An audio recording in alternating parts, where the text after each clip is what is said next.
November the 1st, 1943, 07:30 hours. Lieutenant General Alexander Vandegrift stood on the bridge of the command ship USS Macaulay, watching the coast of Bougainville emerge through morning mist. In 2 hours, 14,000 Marines of the 3rd Marine Division would hit the beaches at Empress Augusta Bay. The Japanese had 110,000 troops at Rabaul, 250 miles to the northwest. Those troops were supposed to stop exactly what Vandegrift was about to do. If you found this story valuable, a like helps us share more forgotten chapters of history with those who appreciate them. Subscribe if you'd like to see more. Each story we uncover matters, and your support makes it possible to keep these voices from the past alive. But they were not coming. Vandegrift had commanded the Marines at Guadalcanal. He knew what happened when you attacked a fortified Japanese position. You bled. The island fighting in the Solomons had cost thousands of casualties for objectives that barely appeared on maps. Tarawa would prove it again 3 weeks from now. Over 3,000 casualties to take an island 2 miles long. Rabaul was not 2 miles long. Rabaul was a fortress that made Tarawa look like a training exercise. The Japanese had captured Rabaul from a small Australian garrison in February 1942, then spent 20 months transforming it into what American intelligence called the most heavily defended position in the South Pacific. Simpson Harbor could anchor 100 ships. 5 airfields ringed the harbor. Lakunai and Vunakanau were pre-war Australian strips expanded with concrete runways. Rapopo opened in December 1942 on the coast, 14 miles southeast of the town.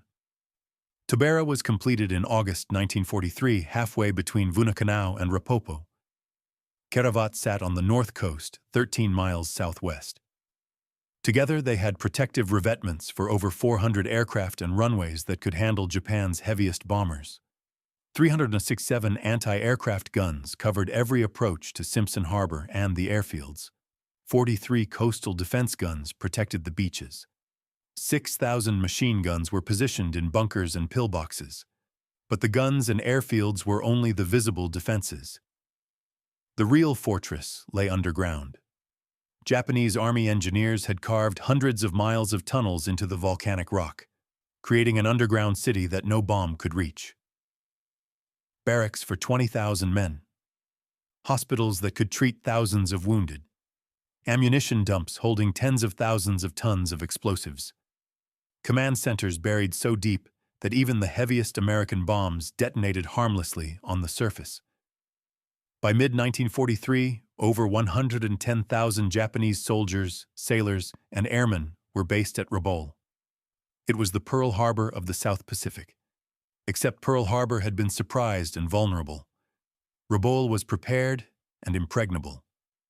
The Allied plan had always been to capture it. Every strategic document since Guadalcanal pointed to one objective. Take Rabaul, control Rabaul, and you controlled the SAM South Pacific. General Douglas MacArthur called it the key to the theater.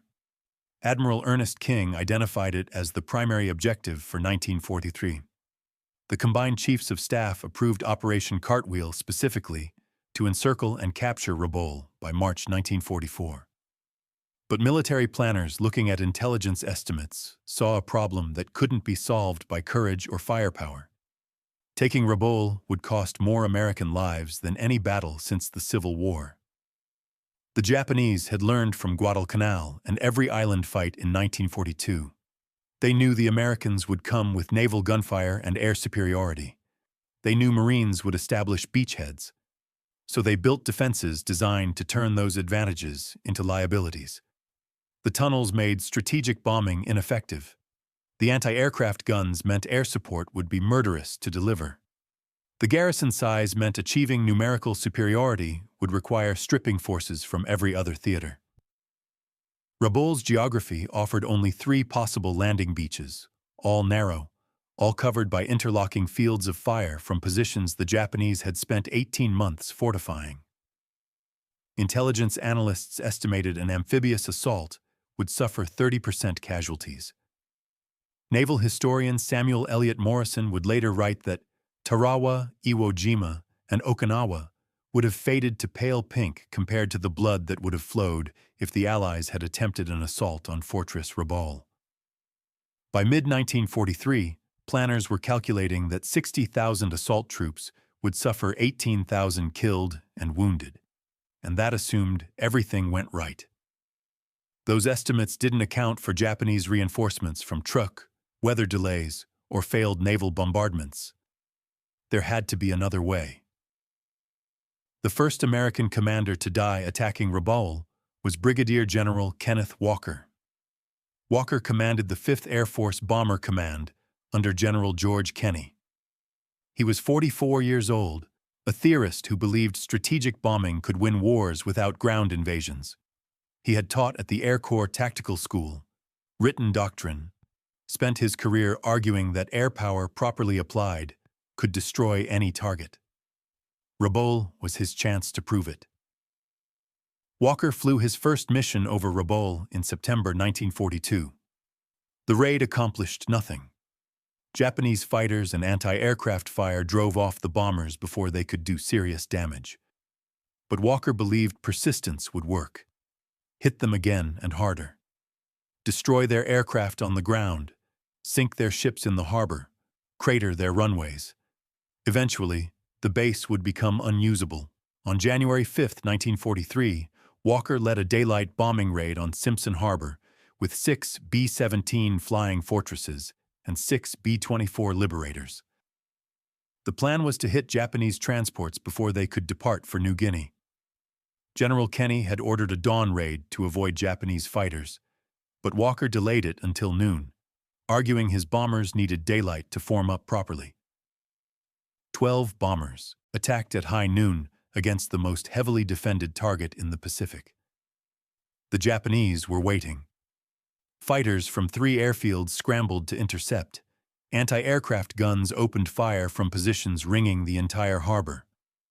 Walker's B-17 Flying Fortress, tail number 41-24458, San Antonio Rose, took hits almost immediately. He pressed the attack, leading the formation straight through the anti-aircraft fire. His bombardier scored direct hits on Japanese vessels in the harbor. Then 15 Japanese fighters hit the formation. Walker's bomber, already damaged and trailing smoke, could not maneuver. 4 to 5 Zeros concentrated on the lead aircraft. Other crews watched San Antonio Rose losing altitude, heading toward the water with its number 3 engine smoking. The fighters followed it down into the clouds. Neither Walker, his crew of 10, nor the wreckage was ever found. Walker was awarded the Medal of Honor posthumously. President Roosevelt presented it to Walker's son on March 25, 1943. The citation praised his conspicuous leadership and personal valor. It did not mention that the raid had failed to stop the Japanese convoy, or that strategic bombing alone could not neutralize Rabaul.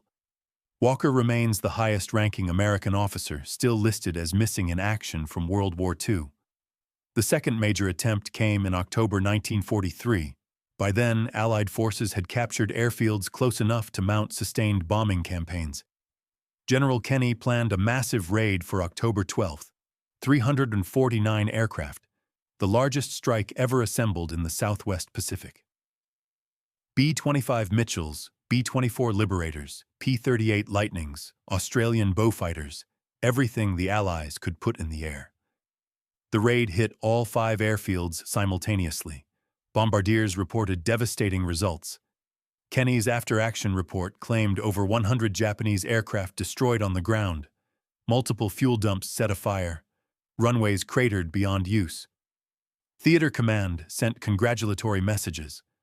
MacArthur issued press releases declaring Rabaul's air power neutralized.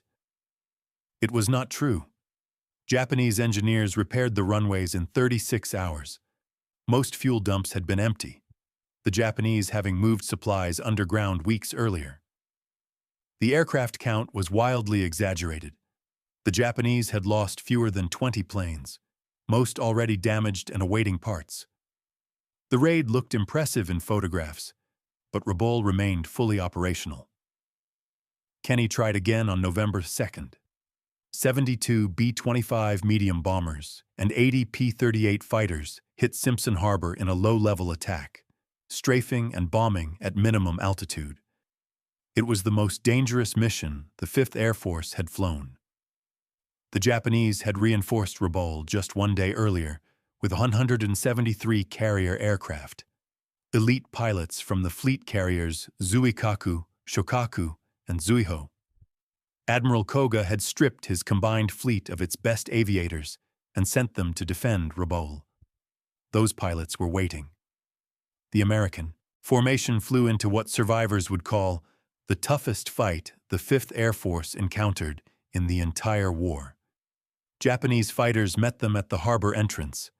Anti-aircraft fire from ships and shore batteries created walls of steel. The B-25s pressed their attack, flying so low their propellers threw spray from the harbor water. They scored hits on several ships and strafed aircraft revetments. 9 B-25s did not come back. 10 P-38s were shot down. Among the dead was Major Raymond Harold Wilkins, commanding officer of the 8th Bombardment Squadron, 3rd Bombardment Group. Wilkins was 33 years old, from San Bernardino, California. He had flown 86 previous combat missions.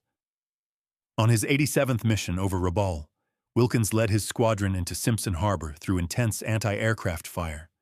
His aircraft was hit multiple times, but he continued his bombing run, destroying a Japanese destroyer and a 9,000-ton transport. His bomber, trailing smoke and losing altitude, could have turned for home. Instead, Wilkins made a strafing run on a heavy cruiser to draw fire away from his squadron. His aircraft was shot down and crashed into Simpson Harbor. All 6 crew members were killed. Wilkins received the Medal of Honor posthumously. The November 2nd raid cost 19 aircraft and over 60 men killed or missing. In exchange, the Japanese lost 20 aircraft and suffered minor damage to 2 cruisers. The raid had not neutralized Rabaul. It had barely touched it. By mid-November 1943, American commanders were looking at a year's worth of raids and seeing failure, heavy losses, minimal results, a Japanese base that remained operational no matter how many times they hit it. Strategic bombing had not worked, not because aircrews lacked courage, but because Rabaul was too big, too well defended, and too easy for the Japanese to repair. The ground campaign looked no better. American and Australian forces had been fighting up the New Guinea coast since January. Every mile cost casualties. At Buna and Gona on the northern Papua coast, the campaign lasted from November 1942 through January 1943. Australian and American forces fought for 3 months to clear 2 small coastal villages defended by 6,500 Japanese troops. The Allies committed 13,000 soldiers. 3,000 became casualties. Over 7,000 Japanese were killed. The fighting was close range, brutal, desperate. Japanese bunkers built from coconut logs absorbed .30 caliber bullets. Flamethrowers became the only effective weapon. Men fought hand-to-hand in swamps and jungles. Bodies lay unburied for weeks in tropical heat. When Buna finally fell in January, American commanders realized they had stumbled into a new kind of warfare. The Japanese would not retreat. They would not surrender. Every position had to be taken by direct assault against defenders who fought until killed.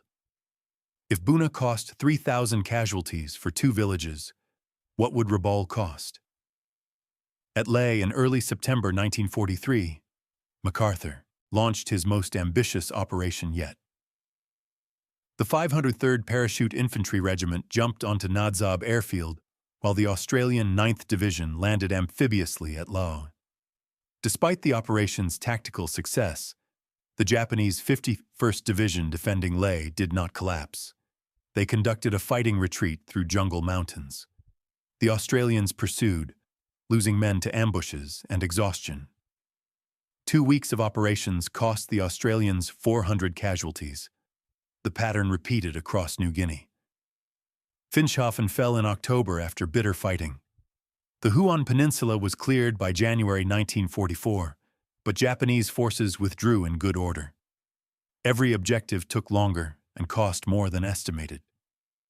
Every Japanese unit fought harder than predicted, and every victory simply moved the front line closer to Rabaul, where 110,000 Japanese troops waited in the strongest defensive position in the Pacific. Allied planners looking at these campaigns saw mathematics that did not work. If taking a village cost 3,000 casualties and required 3 months, and if capturing an airfield cost 400 casualties and required 2 weeks, then assaulting Rabaul with its 5 airfields, massive garrison, and prepared defenses would cost casualties beyond anything the Allies had suffered. The numbers were inescapable. Rabaul could not be taken, not without bleeding the Marine Corps white, not without delaying every other operation in the Pacific, not without sacrificing thousands of lives for a fortress whose only strategic value was denying it to Japan. And denying it to Japan, it turned out, could be accomplished without ever setting foot on its beaches. The idea that changed everything did not come from a single brilliant staff officer working late one night. It came from years of strategic thinking that stretched back to 1921, when Major Earl Hancock Ellis of the Marine Corps wrote War Plan 7 and 12, Advanced Base Operations in Micronesia. Ellis had proposed that the United States could defeat Japan by capturing key islands while bypassing others, strangling Japanese garrisons by controlling the sea lanes. The concept had been refined by Admiral Raymond Rogers in War Plan Orange of 1911, but those were theoretical plans for a hypothetical war. In June 1943, as Allied forces fought through the Solomons toward Rabaul, the Joint Strategic Survey Committee in Washington began questioning whether capturing every Japanese base made strategic sense. Their analysis noted that assaulting Rabaul held small promise of reasonable success, given the fortress's strength. Committee members argued that if American forces could control the sea and air around Rabaul, the base itself became irrelevant. The key advocate for bypassing Rabaul was General George Catlett Marshall, Army Chief of Staff. Marshall was 62 years old in 1943, a strategic thinker who saw the Pacific War in terms of logistics and casualty ratios, not glory or conquest. He had spent the first 2 years of the war fighting for resources against British demands for European priority. Every division sent to the Pacific was a division unavailable for the planned invasion of France. Every ship committed to island fighting was a ship not carrying supplies across the Atlantic. Marshall calculated resources the way an accountant calculated budgets. He looked at intelligence estimates for Rabaul and ran the numbers. Assaulting the fortress would require at minimum 60,000 assault troops, probably more like 75,000 with support units. Those troops would come from divisions scheduled for Europe or from units already stretched thin in the Pacific. Casualties would run 30 to 40% in the first 2 weeks. That meant 20,000 to 30,000 killed and wounded. Replacing those losses would take months. Training their replacements would take longer. And even if the assault succeeded, Rabaul itself provided no value that justified the cost. It was a base, not a strategic objective. Capturing it accomplished nothing except denying it to Japan, which could be accomplished by isolation. Marshall presented this analysis to the Joint Strategic Survey Committee in June 1943. The committee agreed. Their report noted that assaulting Rabaul held small promise of reasonable success and would seriously delay subsequent operations. They recommended neutralization through air and naval power while advancing through positions that offered less resistance. But recommendation was not policy. The Joint Chiefs would have to approve it, and the Joint Chiefs included officers who believed strongly that major enemy positions must be captured, not bypassed. In the Pacific, General George Churchill Kenney reached the same conclusion from different reasoning. Kenney commanded the 5th Air Force under MacArthur. He was 53 years old, an innovator who had pioneered skip bombing, low-level strafing attacks, and other tactical developments. After watching his bombers batter Rabaul for months with minimal results, Kenney realized something fundamental. You could not destroy Rabaul from the air because the base was too large and too dispersed. The Japanese had spread their facilities across hundreds of square miles. They had buried critical installations in tunnels. They repaired runways within hours. No amount of bombing would eliminate the base. But Kenney also realized you didn't need to destroy Rabaul. You just needed to neutralize it. If Allied forces could build airfields within fighter range of Rabaul, those fighters could sweep over the Japanese base daily. Bombers could crater runways faster than the Japanese could repair them. Fighters could shoot down any transport attempting to land. Submarines and patrol bombers could sink any ship trying to enter Simpson Harbor. The garrison would be trapped, unable to receive supplies, unable to launch aircraft, unable to interfere with Allied operations, defeated without invasion. Kenney took this concept to MacArthur in July 1943. MacArthur's initial response was negative. He had been planning to capture Rabaul since early 1942. His staff had invested months developing invasion plans. His entire Southwest Pacific strategy pointed toward Rabaul as the culminating objective. Bypassing it felt like retreat, like leaving the job unfinished. But Kenney persisted. He showed MacArthur projections of what the air campaign could accomplish once Bougainville airfields became operational. He described how submarines could blockade Rabaul. He noted that the combined fleet was already withdrawing heavy ships from the base. He argued that time spent assaulting Rabaul was time not spent advancing toward the Philippines, and returning to the Philippines was MacArthur's obsession. That argument resonated. By early August, MacArthur had shifted from opposition to reluctant acceptance. He didn't endorse bypassing Rabaul enthusiastically. His messages to Washington still emphasized the importance of capturing the base.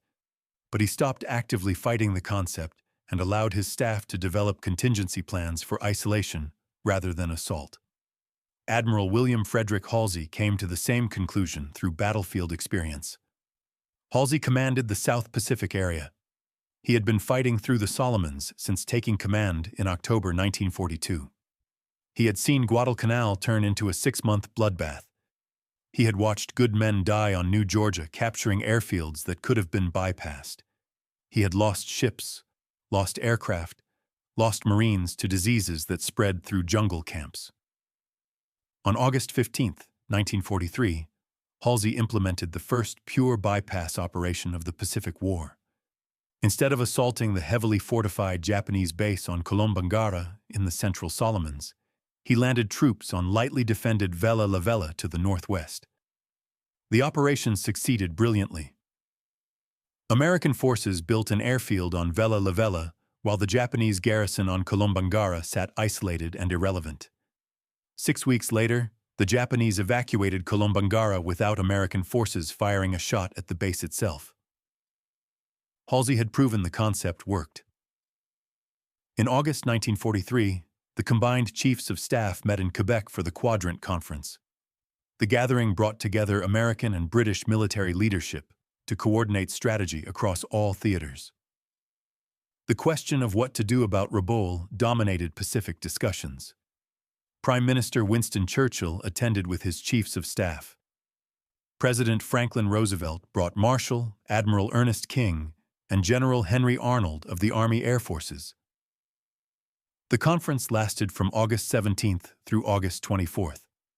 Marshall presented the case for bypassing Rabaul on August 19th.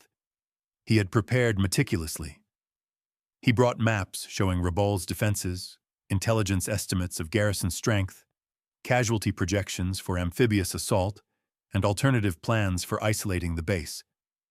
His presentation was methodical, logical, devastating. He argued that assaulting Rabaul would cost more American casualties than the Allies could afford, while achieving no strategic advantage that could not be gained by isolation. The fortress controlled no essential territory. It threatened no vital installations. It existed as a threat only if allowed to operate.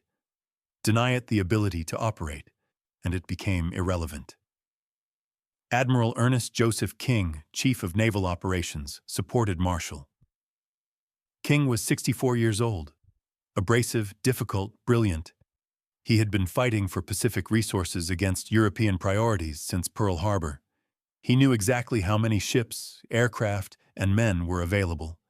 He knew what operations were planned for the Central Pacific Drive through the Marshalls and Marianas. He told the combined chiefs bluntly that the Navy could not support both the Rabaul invasion and the Central Pacific offensive. One operation had to be sacrificed. The choice was stark.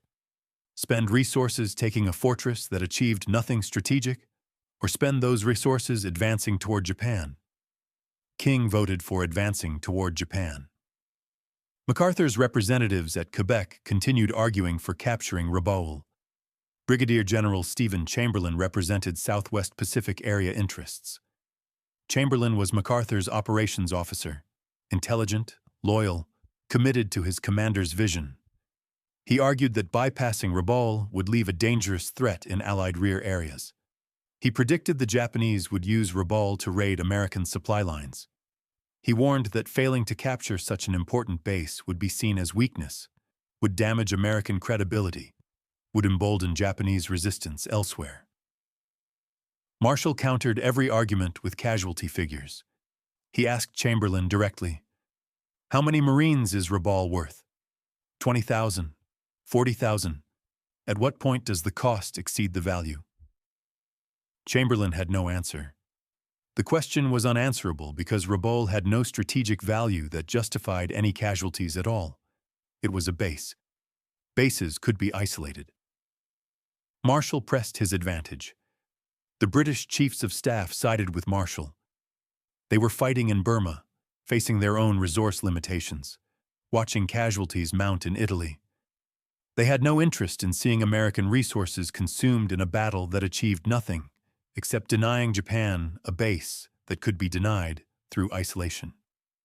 Field Marshal Alan Brooke, chief of the Imperial General Staff, noted acidly that the Americans seemed capable of losing men taking islands, but less capable of advancing towards strategic objectives. Better to bypass the fortress and keep moving. On August 24, 1943, the combined chiefs issued their directive. Rabaul would be neutralized by air and naval action, but not captured. Allied forces would seize positions on Bougainville, the Green Islands, and the Admiralty Islands to establish airfields within range. These airfields would maintain pressure on Rabaul, prevent reinforcement, interdict supply, and contain the garrison. The fortress would be left to wither. MacArthur would redirect forces planned for the Rabaul invasion toward operations in western New Guinea and eventually the Philippines. Halsey would continue advancing through the Solomons but avoid costly assaults on heavily defended positions. The formal directive reached MacArthur's headquarters in Brisbane on September 17th. MacArthur read it in his office overlooking the Brisbane River. His staff waited for his reaction. They had spent over a year planning to capture Rabaul. Maps covered the walls showing landing beaches, phase lines, objectives. Intelligence files detailed Japanese defenses. Logistics plans calculated shipping requirements. Training programs prepared assault units. All of it was now obsolete. MacArthur sat silent for several minutes. Then he called in his chief of staff, Major General Richard Sutherland, and told him to begin replanning. The objective was no longer Rabaul. The objective was the Philippines. Rabaul would be bypassed. Forces designated for the assault would be redirected to operations at Hollandia and Itape in New Guinea. The schedule would accelerate. They would reach the Philippines months earlier than previously planned. Years later, MacArthur would claim in his memoirs that bypassing strongpoints had always been his strategy, that he had pioneered the concept, that the Joint Chiefs had simply confirmed his tactical genius. The historical record shows otherwise. MacArthur opposed the bypass until the Joint Chiefs ordered it. But MacArthur was intelligent enough to recognize when he had lost an argument and pragmatic enough to turn defeat into advantage. If the Joint Chiefs wanted bypass operations, MacArthur would give them bypass operations on a scale never imagined. He would leapfrog across New Guinea, leaving entire Japanese armies isolated and irrelevant. The Philippines became his obsession. Rabaul became a footnote. The decision made in those Quebec conference rooms in August 1943 would save over 20,000 American lives. It would accelerate the Allied advance toward Japan by months. It would force the Japanese to defend everywhere while attacking nowhere, spreading their forces thin and making them ineffective. But in August 1943, none of that was certain. What was certain was that military professionals had looked at casualty estimates, calculated the cost in lives, and chosen the path that preserved those lives while achieving strategic objectives. It was not a dramatic decision. There was no ceremony, no medal awarded for choosing not to fight. It was simply war planners doing their jobs, weighing costs against benefits, choosing strategy over glory, valuing human life over military reputation. The decision to bypass Rabaul represented something rarely seen in military history: wisdom through restraint. The courage to say, "We don't need to fight this battle," required more strategic vision than the courage to order men into combat. And the lives saved by that. Wisdom would never know they had been saved, because the battle they didn't fight left no monuments, no memorials, no stories of heroism. Just empty spaces in casualty lists.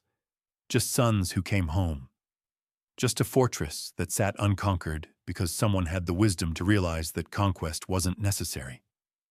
What happened in the next 6 months proved the bypass strategy worked better than anyone expected. November 1st, 1943, the 14,000 Marines who landed at Empress Augusta Bay on Bougainville faced light opposition. The Japanese garrison at Rabaul tried to interfere. They dispatched a cruiser force from Truk to attack the landing. Admiral Halsey responded by ordering carrier strikes on Rabaul itself. On November 5th, Rear Admiral Frederick Coleman Sherman commanded Task Force 38, built around the carriers USS Saratoga and USS Princeton. Sherman was 58 years old, a naval aviator who had been flying since 1917. He knew the risks of sending carriers against a land-based fortress. Rabaul had over 300 anti-aircraft guns and could launch hundreds of fighters. But Halsey's orders were clear: hit the Japanese fleet before it could reach Bougainville. At dawn on November 5th, Sherman launched 97 aircraft from his 2 carriers, 71 from Saratoga, 26 from Princeton. The strike package included Dauntless dive bombers, Avenger torpedo bombers, and Hellcat fighters. They flew 250 miles to Rabaul, arrived over Simpson Harbor at first light, and caught the Japanese cruiser force at anchor. The attack lasted 18 minutes. American dive bombers screamed down through anti-aircraft fire and put bombs into 6 of the 7 heavy cruisers in the harbor. Otago was hit by near misses that killed 22 crewmen, including her captain. Maya took a bomb in her engine room that killed 70. Mogami was set afire with 19 dead. Takao suffered 2 bomb hits and 23 killed. Chikuma and the light cruiser Agano were damaged. By the time the American aircraft turned for home, the Japanese cruiser force was crippled. Sherman lost 9 aircraft and 14 airmen. Naval historians would call it Pearl Harbor in reverse, the first successful carrier strike against a heavily defended land base. 1 hour after the carrier strike, 27 B-24 Liberators from General Kenney's 5th Air Force hit Simpson Harbor with 58 P-38 Lightning escorts, adding to the damage. By the end of November 5th, the Japanese combined fleet had learned a lesson. Simpson Harbor was not safe. The cruisers limped back to Truk. The Japanese Navy never sent another heavy surface ship to Rabaul. Without naval support, the Rabaul garrison could not contest the Bougainville landing. The Marines established their beachhead unopposed. Within 3 weeks, they had built an airfield. American bombers immediately began hitting Rabaul from 250 miles away. By January 1944, Rabaul was surrounded. Allied airfields on Bougainville, New Britain, and the Green Islands kept constant pressure on the base. Fighters swept over Rabaul daily, shooting down any Japanese aircraft that attempted to take off. Bombers cratered the runways every night. The Japanese could repair them, but could not use them. Simpson Harbor became a graveyard of sunken ships. Supply convoys stopped attempting to reach the base. The 110,000 troops were cut off. Other American commanders watched what happened at Rabaul and realized the strategic implications. Admiral Chester Nimitz, commanding the Central Pacific area, saw the bypass succeed and applied it to the Marshall Islands. Instead of attacking heavily fortified bases at Woche, Maloelap, and Mili, he bypassed them entirely and captured lightly defended Kwajalein and Eniwetok. MacArthur used the same strategy in New Guinea, bypassing Japanese concentrations at Madang and Wewak, landing at Hollandia hundreds of miles west. The Japanese 18th Army found themselves surrounded by Allied airfields with no way to fight back. By March 1944, the bypass strategy had spread across the Pacific theater. Planners no longer assumed every enemy position required capture. They asked different questions. Can we go around it? Can we isolate it? Can we achieve objectives without fighting for this ground? The answer, increasingly, was yes. Statistics told the story. In the 12 months before the Rabaul bypass, Allied forces in the Southwest Pacific suffered over 15,000 casualties, capturing positions that provided minimal strategic value. In the 12 months after, casualties dropped below 8,000 while the rate of advance more than doubled. Forces moved faster, lost fewer men, achieved better results. The character of the Pacific War had changed. For the Japanese, realization came slowly, then all at once. The first indication something had changed came in late November 1943, when Rabaul's garrison reported American forces had landed on Bougainville, but were not advancing toward Rabaul. Imperial General Headquarters in Tokyo assumed it was a diversion. The real attack would come later. The invasion never came. December passed. January passed. Americans kept building airfields and bombing Rabaul, but never landed troops. By February 1944, Japanese commanders understood they were being bypassed. 110,000 troops, the largest concentration of Japanese forces in the South Pacific, sat in a fortress the enemy had decided not to attack. Vice Admiral Junichi Kusaka commanded the Southeast Area Fleet at Rabaul. He was 52 years old, a career naval officer who had overseen construction of the airfields, tunnels, and defenses. He had prepared for the decisive battle when American Marines would storm the beaches and the garrison would fight to the last man. He had never prepared for being ignored. Kusaka's first reaction was confusion. Why bypass such a strategic position? Rabaul controlled sea lanes, threatened any Allied advance. Leaving it intact seemed like a fatal mistake. He waited for the invasion he knew had to come. But as weeks turned to months and the only Americans he saw were bomber crews at 20,000 feet, confusion turned to understanding. The Americans didn't need to capture Rabaul. They had already defeated it. Without ships, Rabaul could not project power. Without aircraft, the airfields were useless. Without supplies, the garrison could not survive indefinitely. Kusaka ordered troops to plant gardens, grow their own food, prepare for a siege that might last years. He knew the war was lost for Rabaul the moment the last supply convoy turned back in January 1944. Everything after that was waiting. Other Japanese garrisons watched Rabaul and felt their strategic position collapse. At Truk, the main fleet base in the Caroline Islands, commanders realized if Americans could bypass Rabaul, they could bypass Truk. They began evacuating the fleet westward. At Wewak in New Guinea, the 18th Army sat in fortified positions waiting for attacks that never came, while Americans landed 400 miles behind them at Hollandia. The psychological impact was devastating. For 2 years, Japanese strategy had relied on defending key positions. Hold islands, control sea lanes, make every American advance so costly, they would negotiate peace. The bypass strategy destroyed that logic. It didn't matter how well you fortified a position if the enemy went around it. It didn't matter how many troops you concentrated if those troops couldn't move. The defensive perimeter Japan had spent 2 years building was revealed as an illusion. By mid-1944, Japan had lost strategic mobility. They could defend positions they held but could not counterattack, could not reinforce threatened areas, could not evacuate troops from bypassed garrisons.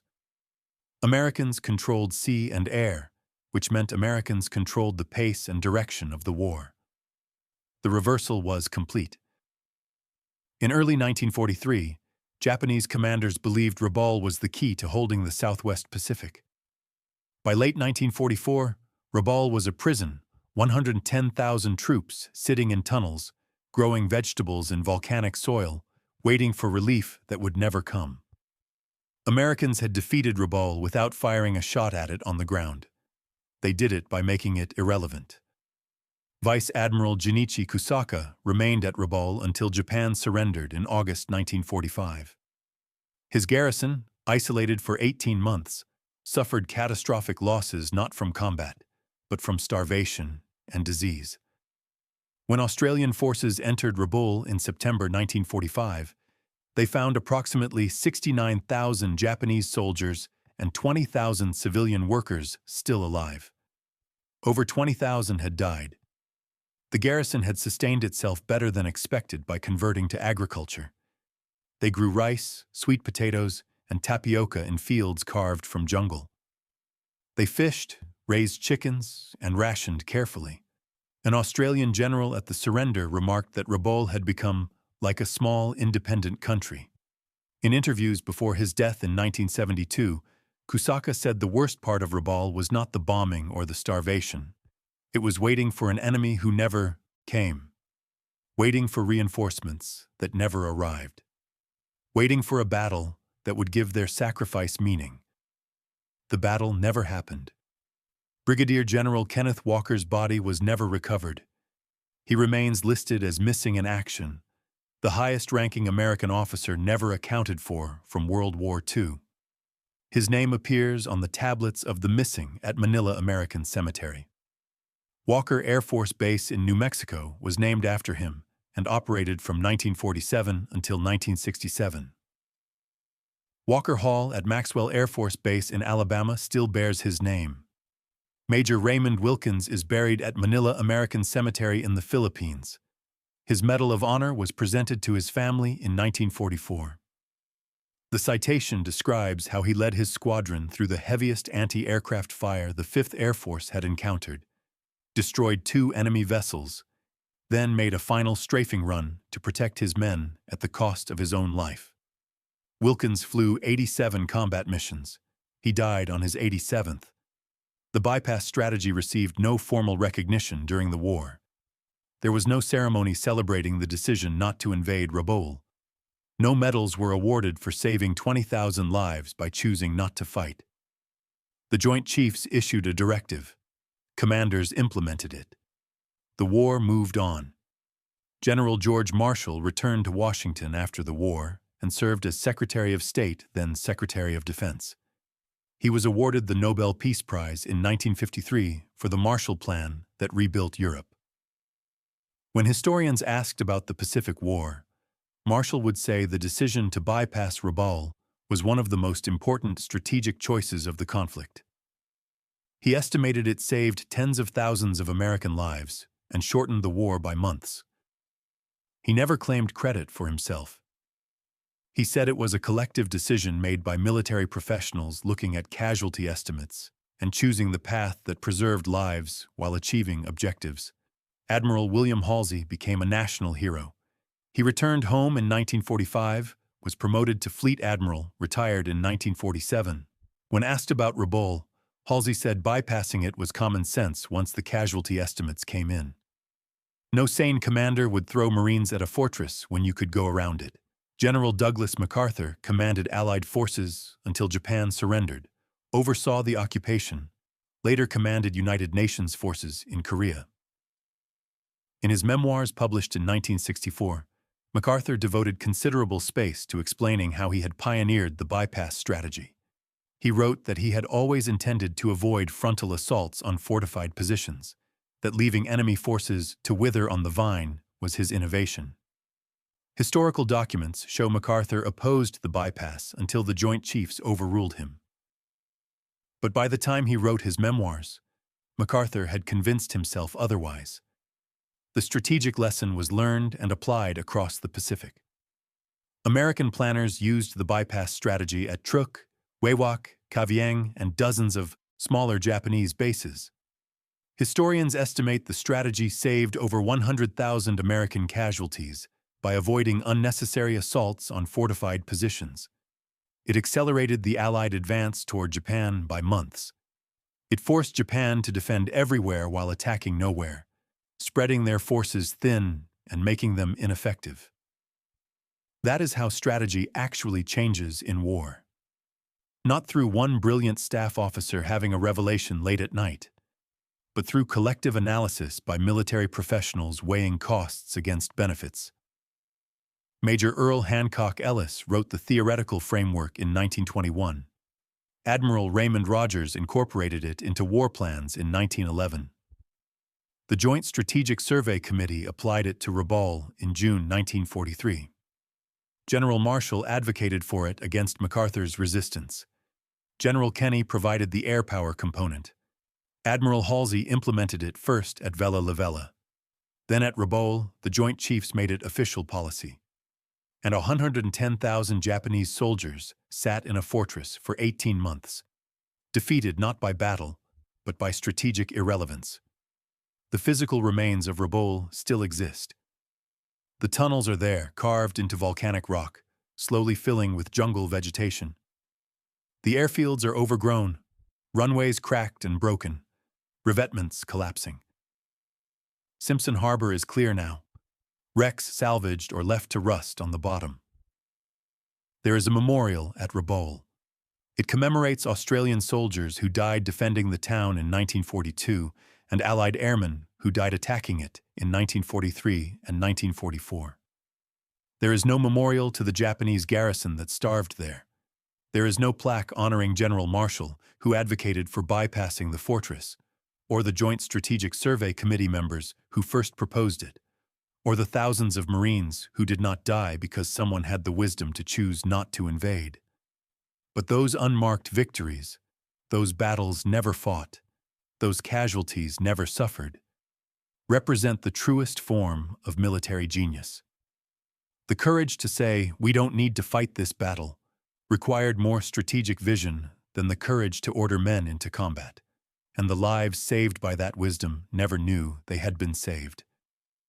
They simply came home, lived their lives, raised families, grew old. Empty spaces in casualty lists, sons who returned, a fortress that sat unconquered because someone calculated the cost, weighed the benefit, and chose restraint over glory. That is the legacy of Rabaul, not a monument to conquest, but a testament to the wisdom of knowing when not to fight.